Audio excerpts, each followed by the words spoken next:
안녕하세요. 저는 중년 남성입니다. 젊었을 때 일찍 결혼했지요. 무나 일찍 결혼한 탓에 모든 게 서툴렸고 그렇게 저는 이혼을 하게 되었습니다. 이혼의 상처 때문인지 그 이후로 여자를 한 번도 만난 적 없고 일만 하고 살았네요. 아마 제가 결혼을 일찍 했던 것은 애정 결핍문이 아닐까 싶습니다. 저는 강원도 한산골짜기에서 자랐어요. 제가 살았던 시절만 해도 어린 소 사와서 키워 팔고 그 돈으로 애들 키우고 그랬습니다. 저희 집은 가난한 집이라서 소도 없었습니다. 어머니께서 산 뒤에서 나무를 잔뜩 캐와 시장에 내다 파시면서 저희 가족을 뒷바라지하셨고요. 아버지께서는 사업을 하셨지만 빚만 계속 있었던 상황입니다. 어머니가 시장에서 나무를 파셔봤자 얼마나 버시겠어요. 저와 제 남동생들은 하루 종일 쫄쫄 굶고 사는 게 태반이었죠. 그러다 안되겠다 싶으면 참외밭에서 서리하고 밭주인 안 볼 때 묵 뽑아서 옷에 싹싹 비벼 흙을 털어낸 뒤 우걱우걱 씹으며 호기를 달랬지요. 그런 저희 집 사정을 알고 항상 챙겨주고 보살펴준 집이 있었습니다. 저희 동네에서 제일 잘 사는 집이었어요. 소도 몇 마리나 있었고 그 집 마당에는 왕자 두랑 참다래가 주렁주렁 열려 있었지요. 항상 저희 어머니에게 그 집 아주머니께서 외동딸인 미선이를 통해서 감자며 고구마며 바리바리 겨주셔서 보냈어요. 어머니가 돈 때문에 허우적대고 힘들어하실 때면 미선이 어머니는 아무도 모르게 어머니 뒷주머니에 돈을 넣어주기도 했답니다. 돈을 받은 그날 밤 고마움과 미안함에 방안권에 쭈그려 엉엉 우는 어머니의 모습은 잊을 수가 없었습니다. 미선이는 그 집 외동딸이었습니다. 그때 당시만 해도 돈이 거의 없었고 다 다둥이었는데 그 집이 유일하게 외동딸이었어요. 미선이는 저보다 나이가 어린 여동생이었습니다. 새하얗고 깡말랐는데 정말 이쁨만 받고 자라서 그런지 세상 그렇게 천진난만하고 착하고 순진한 아이는 또 없을 겁니다. 미선이 아주머니께서 미선이 먹으라고 감자떡이랑 옹심이 해놓으시면 꼭 몰래 저랑 제 동생들을 불러서 같이 먹곤 했어요. 자기 혼자 먹어도 모자른 건데 콩 하나라도 나뉘 먹는 미선이었지요. 저희와 정말 가족처럼 지냈습니다. 저도 미연선이를 친동생으로 생각했고요. 남동생만 있었던 저에게 미선이는 지켜야 할 대상이었습니다. 같이 시냇가에서 다슬기도 잡고 비가 오면 처마 밑에서 노래 부르며 하하호 웃었지요. 냇가에 고무신 벗어놓고 흐르는 냇물에 물장난을 칠 때면 천국에 오는 기분이었지요. 지금 생각해보면 그 감정이 사랑이었던 것 같아요. 미선이를 사랑하는 마음. 하지만 집안 차이와 현실적인 문제로 저는 마음을 감출 수밖에 없었고 제가 할 수 있는 건 미선이를 지켜주는 것밖에 없었지요. 미선이를 행복하게 해야지. 하며 세이클로바 꽃반지와 풀이 따서 꽃모자도 만들어주고 빙빙 돌려 은근한 저의 마음을 표현했습니다. 그러다 동네가 발칵 뒤집어지는 일이 생겼습니다. 미선이 아버지께서 거래하는 곳에 돈을 계속해서 일부러 안 줬나봐요. 거래하는 업체가 부도날 때까지 돈을 안 주고 버팅기다가 화가 난 채권자가 미선이 아버지를 사는 겁니다. 옆에 있던 미선이 어머니는 흉기에 찔려 엄청나게 크게 다친 상황이었어요. 그때 미선이는 저와 같이 저희 집 뒷산에서 놀고 있었어요. 노을이 지고 어둑어둑 땅거미가 질 때쯤 갑자기 저희 동네가 어수선해지고 모르는 사람들과 경찰들이 동네로 막 들어왔습니다. 소식을 듣고 온 저희 어머니께서 미선이 어딨냐고 애 꼭 붙잡고 있으라며 미선이가 그 현장을 못 보게 했지요. 미선이 어머니는 병원에 실려갔지만 일주일도 못 버티고 하늘나라로 떠나셨어요. 그때 병원에 갔던 엄마에게 미선이 어머니는 미선이를 부탁한다고 하고 숨을 거두셨습니다. 미선이네 어머니 집안 문제가 심해서 일찌감치 집과 아예 연을 끊고 나와버린 상황이었고 미선이 아버지께서는 형제분들과 사이가 매우 안 좋아서 미선이를 돌봐줄 사람이 아무도 없었던 거예요. 채무관계도 있고 미선이 혼자 냅두기에 너무나 위험한 상황이었지요. 그렇게 엄마는 미선의 어머니의 유언을 받아들여 미선이는 저희 집에서 함께 살게 되었습니다. 그날 이후로 미선이는 웃음을 잃었어요. 밥을 적도 먹지를 않고 하염없이 눈물만 흘렸습니다. 그렇게 천진난만하고 대화나 없었던 미선이는 얼굴에 그늘이 지고 말을 잃었습니다. 그리고 문제는 저희 아버지였어요. 안 그래도 살기 힘든데 왜 애미애비 피살당한 딸을 거두냐고 우리가 있는 집안도 아니고 입에 풀칠하다 하기 힘든 형편인데 하면서 매일매일 미선이와 어머니를 눈치 줬습니다. 그래서 그런지 미선이는 항상 밥을 안 먹고 남겼고요. 어머니께서는 저희 집이 힘들 때 도와줬던 미선의 어머님의 은혜를 갚기 위해 미선이를 데려온 거지요. 저희한테는 그러셨어요. 미선이는 앞으로 우리 집안 막둥이라고 둥이고 친동생이니까 절대로 함부로 해서도 안 되고 지켜야 할 존재라면서 강조하셨죠. 그런데 세상 일이 무서운 게 미선이가 저희 집에서 함께 살고 나고서부터 저희 집 형편이 조금씩 좋아졌어요.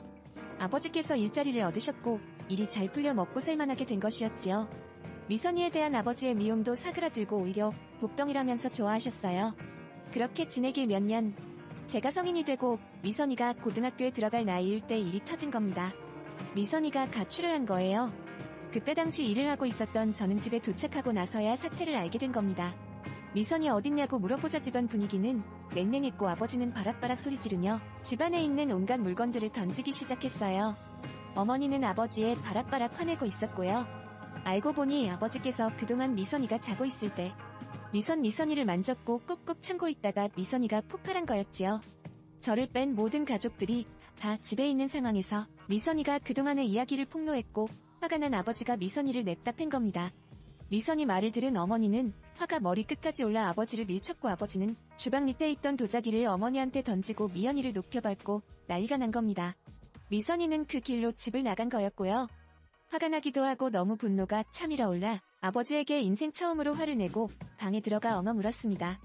미선이를 찾아야겠다 생각하며 밖에 나가려는 순간 제 책상 밑에 편지가 있는 겁니다. 미선이가 쓴 편지였어요. 네, 미선이는 이미 집을 나갈 계획으로 가족들에게 아버지의 짓거리를 폭로하고 편지까지 써놓은 겁니다. 저는 편지를 보고 엉엉 울 수밖에 없었어요. 오빠 나 미선이야. 오빠가 이 편지 보고 있을 때쯤 나는 집에 없을 거야. 골칫덩어리 식충이 같은 내가 이 집에 들어와 많은 사람들을 힘들게 한 것 같아. 그래도 나는 이 집에 살면서 행복했어. 항상 나한테 웃음을 주려고 하고 나 밥 안 먹을 때면 걱정돼서 어떻게든 나도 먹이려고 한 오빠가 없었다면 나는 아마 버티기 힘들었을 거야. 오빠 너무 고마워. 오빠는 나를 친동생으로 생각하고 아껴줬잖아. 나에게 오빠는 친오빠 그 이상이었던 것 같아. 그니까 오빠를 내가 많이 좋아한 것 같아. 오빠 좋아했다고 내가 많이 사랑했다고 이 말 안 하고 가면 나 평생 아니 될 것 같아서 이렇게 글로 고백해. 나 이제 많이 지쳤어. 나도 어느 정도 컸고 혼자 살 수 있는 나이가 됐으니까 나 찾지 말아줘. 그게 날 더 힘들게 하는 거야. 인연이라면 언젠간 다시 한번 만날 수 있겠지. 고마웠어 오빠. 어머니한테도 감사하다고 전해주고 동생들한테도 못해준 게 많아서 미안하다고 말해줘라는 내용의 편지였습니다. 바보. 나도 널 친동생 그 이상으로 생각했는데 너가 생각한 것보다 나는 널 더 좋아했는데 내 마음을 숨긴 것뿐인데 억장이 무너졌습니다. 아버지가 너무 혐오스러웠고 이 상황이 막지 못한 제가 무능력하고 한스러웠습니다. 그렇게 저는 정말 큰 절망에 빠졌어요. 그날 이후 급속도로 저희 가족은 분열되었습니다. 아버지는 집을 나가셨고 어머니는 매일 밤 눈물로 지새웠어요. 저는 남은 동생들을 위해 일을 계속해서 할 수밖에 없었습니다. 너무나 힘든 인생이었어요. 누구에게 하나 기댈 곳이 없었고 속마음을 털어놓을 상대가 없었습니다. 매일 암흑 같던 삶에서 그나마 내가 한 발 한 발 내디딜 수 있었던 이유는 미선이었습니다. 그런 미선이가 없어지니 모든 게 무너져버릴 것 같더라고요. 생사라도 알면 좋으려만 도대체 그 어린 애가 어디로 가서 무엇을 하며 살고 있는지 모두지 알 길이 없었습니다.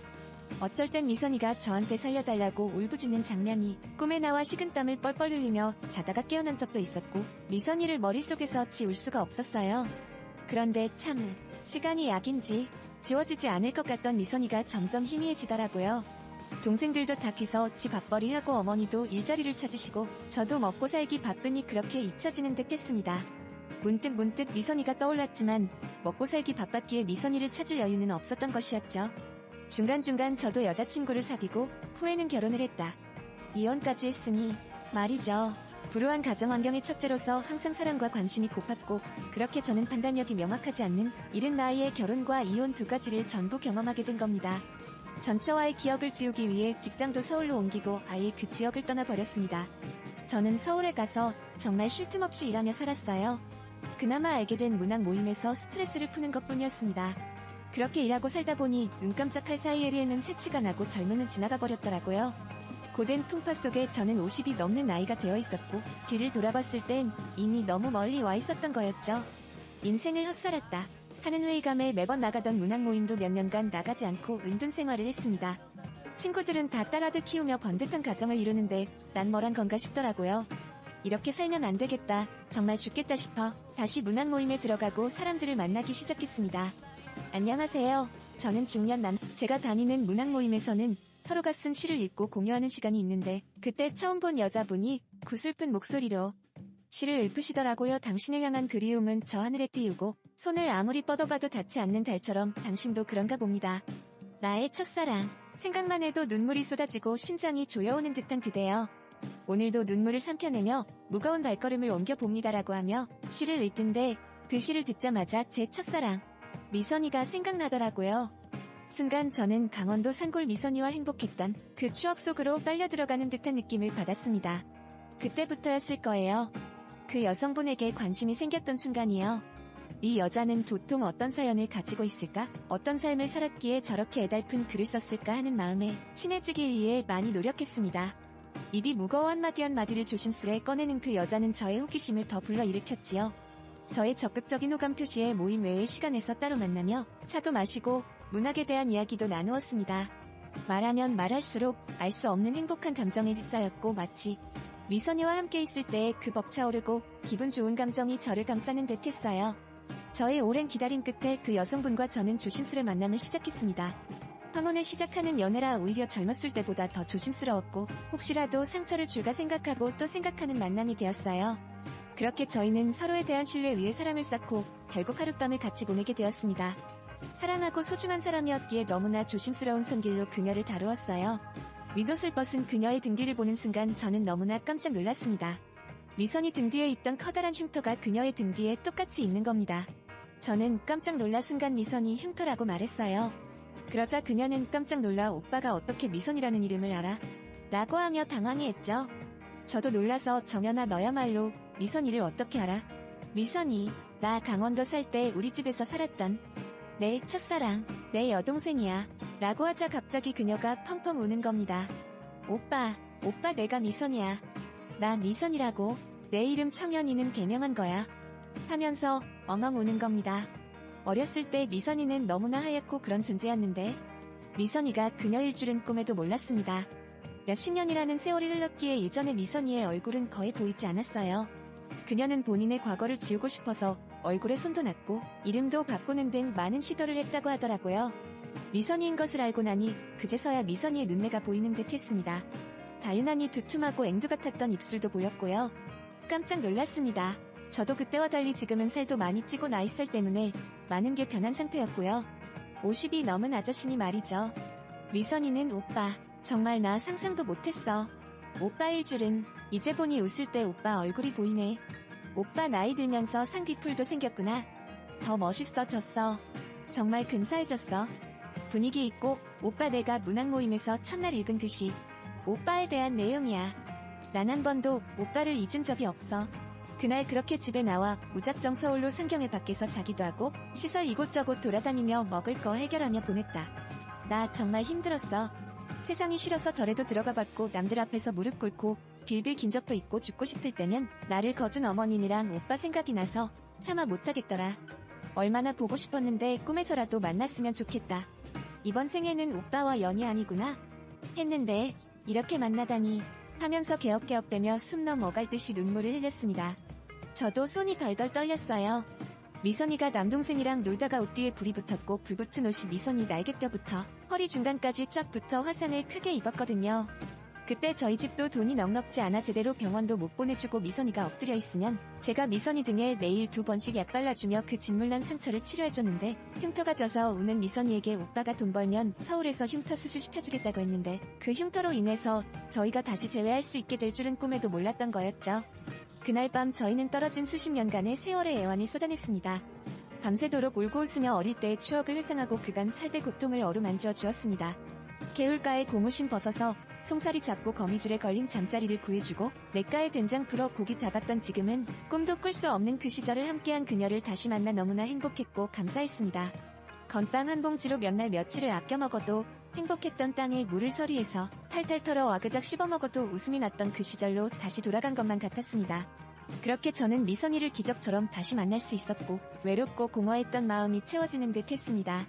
전국 곳곳을 돌아다니며 떠돌이 생활 비슷하게 살아왔던 미선이는 제가 살고 있는 집으로 들어와 살게 되었고 저희는 수십 년 전 이루지 못한 사랑은 흰머리가 나고 피부가 쭈그러지고 주름이 드는 중년의 나이에 다시 만나 기적같은 사랑을 시작하게 되었습니다.